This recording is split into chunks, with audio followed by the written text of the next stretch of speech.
Greetings, everyone. Welcome to the last week of presentations. Remember, you do need to be watching these, which if you're hearing this, you are. Yay. But remember that the quiz on this week is extra credit. So if you need to boost your quiz score in this class, please pay close attention and then be ready for a little bit more of a difficult quiz on Friday. Whether you choose to take the quiz or not, you do have to at least start the quiz and mark which videos you watched this week again. You don't have to answer any of the other questions, but you do need to start that part of it so I can give you credit for watching the videos. Awesome, and with no further ado, let's dive into the 20th century.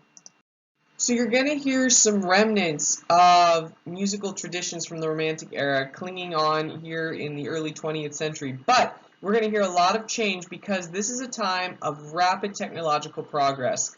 We have electricity and electric lights, you have planes and automobiles, and of course you have the phonograph, which allows for music to be recorded. There's Thomas Edison with the original phonograph there, which is basically a little needle that in response to sound waves would make little impressions on a tin cylinder, and then you could play that cylinder back, and how the needle bounced off of that would produce the sound waves again through a speaker.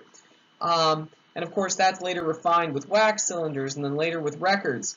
And so we now have music that can be consumed in a whole different way. For the first time ever, you don't have to go to a concert to hear music. You don't have to play it live. You can listen to a recording of it. And that's huge. Music can now be consumed and purchased in a totally different way. You've got Impressionism now in art, such as the works of Monet and Picasso, which is this idea that I'm not going to paint a photorealistic image. I'm actually going to kind of paint something with broad brush strokes that kind of gives the impression of something. You've got now music coming from Tin Pan Alley. This is a section of New York where a lot of music publishers are churning out popular music. Perfect example of this, 1908, Take Me Out to the Ball Game. Popular music from the early 20th century. You now have silent films that need music to cover up the sound of the projector and to add some emotional appeal to it. And originally with silent films, which of course began actually in the late 19th century, you'd have music that was improvised, or it was stole, or the musician would use excerpts of already printed works, and usually it was a pianist or an organist. If a theater was well off enough that they could have an orchestra, the music director for that theater would then write music to go with the films. And this is till about 1909, when film producers started including with their films what were called cue sheets.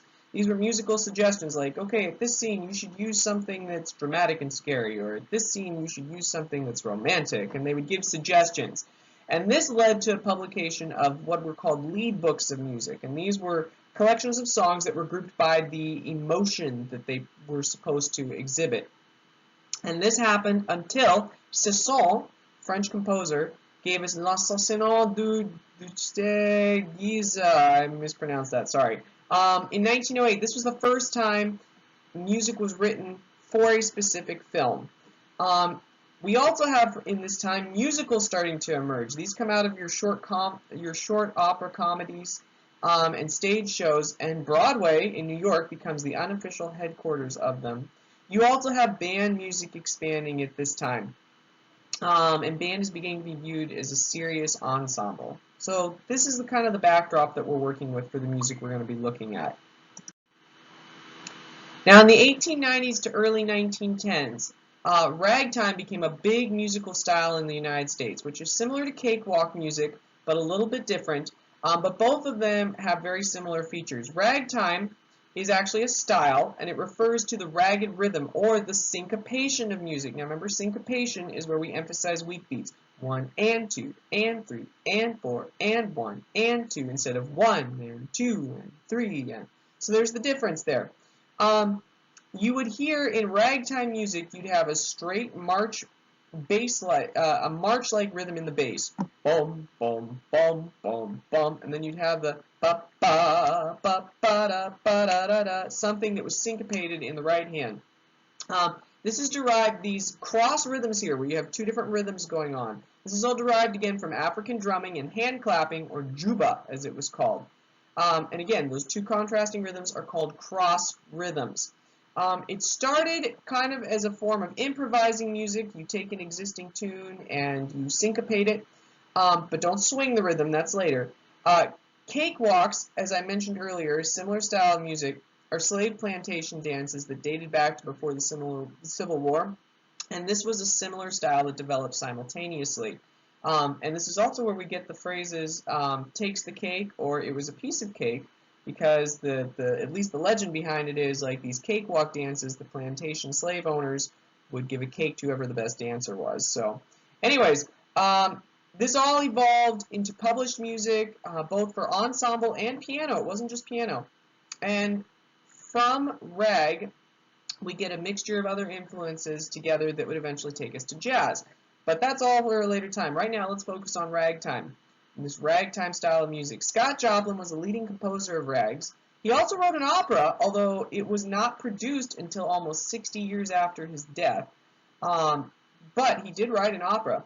One of his most well-known rags, though, is what's called the Maple Leaf Rag. And I want you to listen to it, and I want you to listen at least to the start of it, and I want you to listen for the straight pulse in the left hand, bum, bum, bum, and the syncopation in the right, da, da, da, da, da, da, da, da, da. Listen for various strains, which, again, strains are those phrases, musical phrases or periods, and listen to how each is repeated.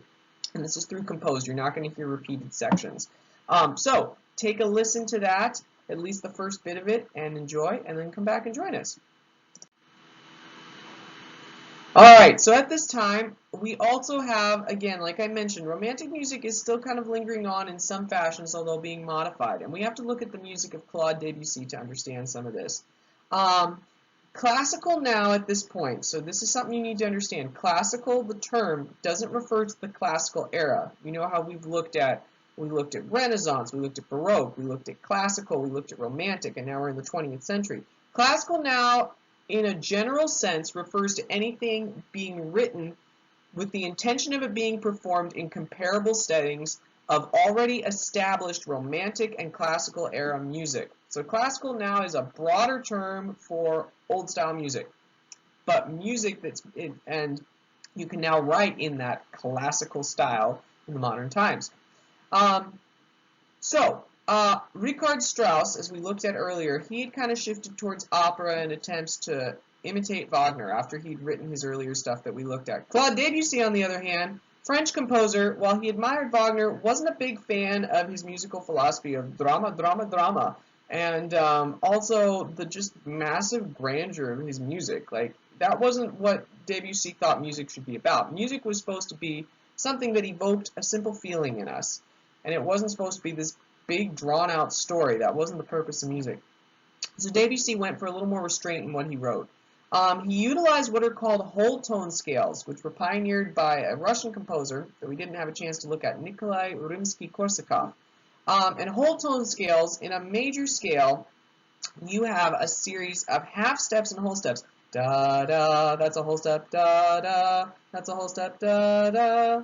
So and then you've got half steps in there. Da da da da. There's a half step. Da whole step. Da whole step. Da whole step. Then going a half step up. Those are half steps and whole steps. In a whole tone scale, it's all whole steps. So I'm not going to sing it because I'll do a bad job with that. But it might sound something like this. Da. Oh, you can't hear that. Let me turn that up. It's going to sound something like da da. Okay, my phone's not working. Just kidding. Da, da, da. And then instead of a half step, you go up a half step above that. Da, da, da. So it's all these whole steps that are going on. Whole tone scale. And I'm sorry, that was a really bad job singing that. His music is considered impressionistic. Again, it gives the impression of an emotion. It's symbolic of an emotion, representing a mood, a feeling, an atmosphere, or a scene. He did write opera, but he also wrote lots of piano and orchestral works. Many of you probably know his piano song Clair de Lune or his Mélanges, but what I'd like you to listen to is the first 5 minutes of movement 1 of his La Mer, which means the ocean. And this piece gives different impressions of the sea. And you can almost hear a variety of ocean scenes as you listen to this music. It starts a little more somber and dark and foreboding, and this is when the sun's just first coming up, because the first movement is about the first half of the day. And then it gets playful and light as the sun continues to rise. You'll hear his characteristic style of just kind of flowing from one harmony to the next without really clearly resolving. We don't get this clear sense of, well, okay, we finish this phrase, we go to the next phrase harmonically. So anyways, I want you to at least take a listen to the first few minutes of movement 1 of this, and then come back and join us. In Spain, we have composers that are also getting in touch with their country's history and kind of evoking a sense of nationalism. They're using Spanish dance rhythms and folk tunes, which prove to be excellent sources for creating a sense of national pride. Leading composers from this era, from Spain, are Isaac Albéniz, who's in the top right, Enrique Granados, who's down below him, and Manuel de Falla, who's in the bottom left, and they all mustachio a question. They all had just fabulous mustaches. Anyways, they wrote Spanish operas, ballet, and piano pieces, among other works. But a great example of the use of these Spanish rhythms and folk songs, and remember, folk songs are like traditional tunes from a country, is Albéniz with his Iberia, and of course Iberia because the Iberian Peninsula is where Spain is, his Iberia collection of 12 piano pieces that were organized into 4 books. 2 of my favorites are from the first 2 books, El Puerto and Rodeña, but take a listen to at least the starts of at least 2 or so of these pieces from this set, and listen for that kind of Spanish flavor in the rhythm and in the melody, and then come back and join us. Now in England, we have Gustav Holst and Ralph Vaughan Williams as kind of the leading composers of this era. We overlooked a little bit of Elgar, who was another composer that preceded them. And he's one that if we had time, we'd come back to him. But these 2 come on the scene as composers that they wrote for a variety of mediums. But what we're going to focus on today is how they were, A, reinvigorating the English music scene, but they were also seeking to raise the prestige of band music. Because remember, band music up to this point is mostly, you've either got marches, which are kind of militaristic and just, community bands, a bunch of amateurs playing together, or your military units, or it's transcriptions of already existing orchestra music. So they wanted to see original music written for the band. Vaughan Williams, I should mention, he also wrote a lot of vocal music. There's some great vocal pieces that he wrote, which are like English versions of German Lieder, basically. But we're not going to have his English art songs, but we're not going to have a chance to look at those. We're going to focus again on the band and other instrument and wind music.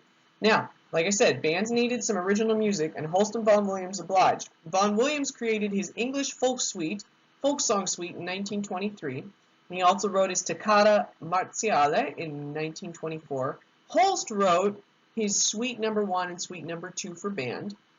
Very well-known pieces, standard part of band repertoire. We have done them here, not while I've been here, but we have done some of those works before. He also wrote a suite. Now, this isn't for band. This is for orchestra, but it's been very often transcribed for band. Holst also wrote a suite called The Planets, which depicts the various entities of our solar system, written for orchestra. You also have the Australian composer Percy Grainger, who also contributed to the band repertoire with such as his Lincolnshire Posse. Let's get that right. 2 things I want you to listen to. The first, I want you to listen to the first movement of Vaughan Williams' English Folk Song Suite. This is his March 17 Come Sunday. You're going to hear kind of a nautical sound, and if you listen all the way through, you're going to hear that march form that's almost ternary. You've got like a big A section, which has 2 parts, a B section with the trio, the march, the trio, the B section, 2 parts, and then you come back to A. So I want you to listen to that. The second thing I want you to listen to is the Mars movement from Holst, The Planets. This is written in 1914, between 1914 and 1916, had its first performance in 1918, and it was so popular that it actually made Holst a little sad because it overshadowed his other works. But it's often been transcribed for band. I want you to take a listen to the first 2 minutes of it, at least. And I want you to keep in mind, this was written 60 years before Star Wars came out, before John Williams was writing music for Star Wars. So you might hear a little bit of where John Williams' influence came from. So take a listen to 17 Come Sunday from the English Folk Song Suite, first couple minutes, and listen to some of Mars, The Bringer of War by Holst, and then come back and join us. One of the other more conservative composers from this era I want to look at briefly is Jean Sibelius. He was a Finnish composer. He wrote symphonies and other instrumental works, and he's considered somewhat conservative because he used simpler rhythms, he used more modal or diatonic melodies, diatonic meaning it stays in a major key. We're not going with all these accidentals and like, what's going on with the harmony kind of stuff. Much more conservative in his writing. He did use what were called pedal points and ostinatos, which were updates from the Romantic era. A pedal point, and this is kind of an organ term, it comes from this idea that there is a static note in the bass line that doesn't move while other harmonies shift over top of it. And then an ostinato is a repeated pattern in the bass section that happens over and over again. He also changed the form somewhat. Like he didn't write sonatas in the exact same form that, like, say, Beethoven would have. But again, he was just he was considered a little conservative, which appealed to a lot of people. Not everybody was ready for these new wild harmonies that we were hearing from Debussy and some of the other composers we're going to look at. I want you to take a listen to two portions of his work, Finlandia. This is a tone poem, and it's a very patriotic work, if you can't tell from the title. But from this, besides just being a really cool piece, that you can hear, it's going to sound like it fits right in with the Romantic era. You're going to hear a hymn tune in the middle section of it, or a section of it that's a chorale that we have taken and turned into a hymn tune, which we all know, Be Still My Soul. So take a listen to the start of it, and also listen for the hymn tune in the middle, and enjoy. And finally, another composer that we're going to look at really quickly today, another conservative composer, a Russian one this time, Sergei Rachmaninoff. And that's one version of spelling his name. You've probably seen it spelled with 2 F's. And I can't tell you exactly the reason for the difference, but this is what the book uses that I'm utilizing, so we're going to go with that. Although he wrote 3 symphonies and other orchestral works, he is most known for his piano music. He was known for taking classical sounds and just giving them fresh melodies and fresh treatment, and being a little unpredictable in how he varied the melodic themes. But otherwise, he pretty much stuck with the tried and true ways. It should be added that the guy had, if you can't tell from this picture, he had massive hands, and his music reflects that. One of his most famous pieces is his prelude in C-sharp minor, and I'd like you to take a listen to at least the beginning of it, enjoy it, and then I'll see you tomorrow.